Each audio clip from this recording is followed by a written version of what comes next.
Hi, Dr. Dan the Man. I did my invention on Astroturf. So off the bat, Astroturf doesn't jump off the paper as a mind-blowing invention, but without Astroturf, indoor athletic facilities would not be possible. It was invented in 1965 when Monsanto was trying to develop an artificial grass surface. When the Astrodome in Houston opened in 1965, which my dad actually played on when he was with the Tampa Bay Buccaneers, it revolutionized indoor athletic stadiums forever. It was the first fully enclosed stadium. After the stadium, it created a massive market for this artificial grass. Everybody wanted it. Everybody wanted to use it on their field. It allowed you to play indoors, and up north, that's especially valuable when it's too cold to be playing outside. The credit for the invention of AstroTurf was actually given to a few guys: James M. Faria, Robert T. Wright, Donald Elbert. It originally sold under the name Chemgrass, but was renamed by an employee after the Houston Astrodome, so they actually named it after the stadium.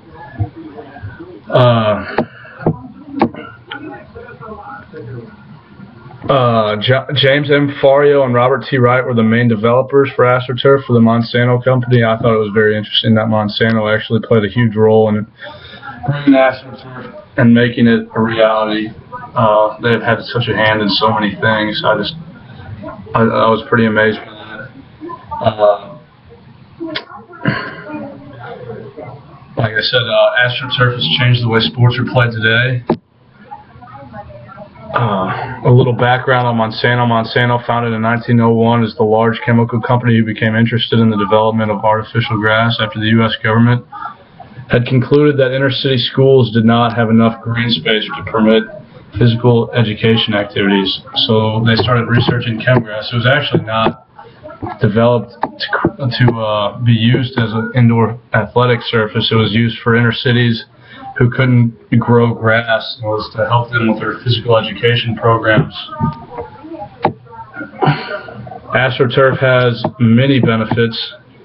The cost to install it is $600,000, which varies depending on the size of the stadium or area which it is installed. The average size, I would say, is probably about a football field's worth, with enough space for out of bounds. That way it can be used for a multiple variety of sports like lacrosse and soccer and football. The initial cost is high, but upkeep is much less expensive than natural grass. It's pesticide free, unlike grass, and they're much more durable than grass. So,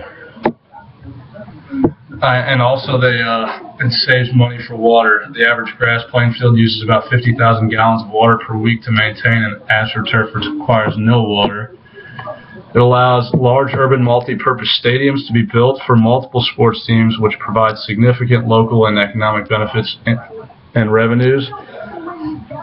For example, the Edward Jones Dome, multiple sports can be played there. They can play soccer games, they can play football games, and that way you don't have to build more than one stadium.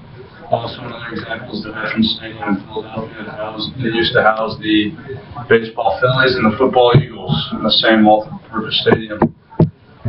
The stadiums employ thousands of people. The manufacturing plants employ many workers as well, and it creates jobs for installing it. You have to have experts.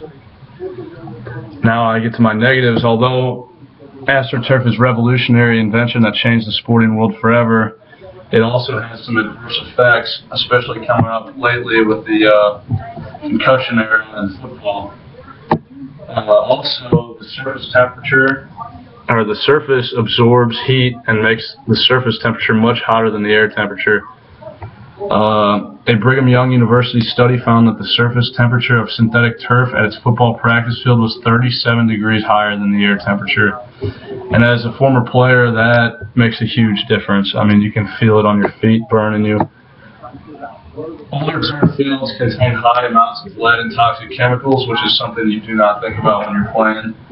Lead and other chemicals in turf have been associated with retardation, cancer, and asthma. The shredded rubber used in the turf also contains an amount of toxic chemicals. A lot of times that rubber is just ground up tires from cars, which we can't find a way to dispose of.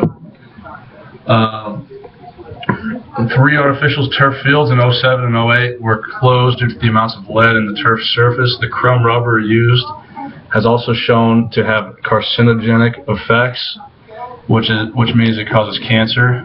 NBC News did a study recently investigating into women's soccer and cancer on turf, showed some serious possibilities of turf fields leading to cancer. 38 women diagnosed with cancer, 34 of them goalies who had constant contact with this turf developed cancer. Additionally, it can lead to some runoff toxic pollution that can pollute the groundwater. The recycling alone is a huge problem with the field's needs for when replacement. So whenever the field is, when you need to switch it out, what do you do with the field? What do you do with the old field that you're taking out? Where does it go? Also, you've got issues with open skin lesions. When you hit the ground on turf, you get what's called a turf burn, and it puts you at a high risk of MRSA, also known as a staph infection, which has been a huge deal in sports.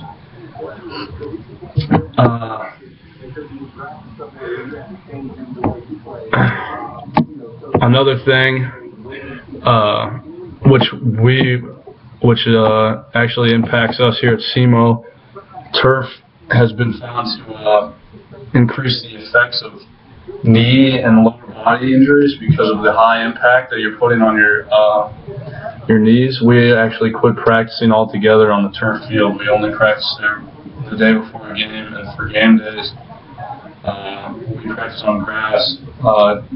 Knee injuries are about 40% more common on turf than grass, according to a study published in the American Journal of Sports Medicine. And like I said, concussions, those fields are not very forgiving, especially when you hit your head on there. And it's all over the news, the multi-million-dollar lawsuits going on with the NFL and the NCAA. In closing, Astroturf has revolutionized the world of sports and has made so many things possible. It has its downsides, but personally I'd prefer to play on an AstroTurf field. I realize the issues that it can create, but I think those are more in select settings, and I think that it's one of the most important inventions of the modern sports era, and I wish they'd install it at my high school. That's about all I've got.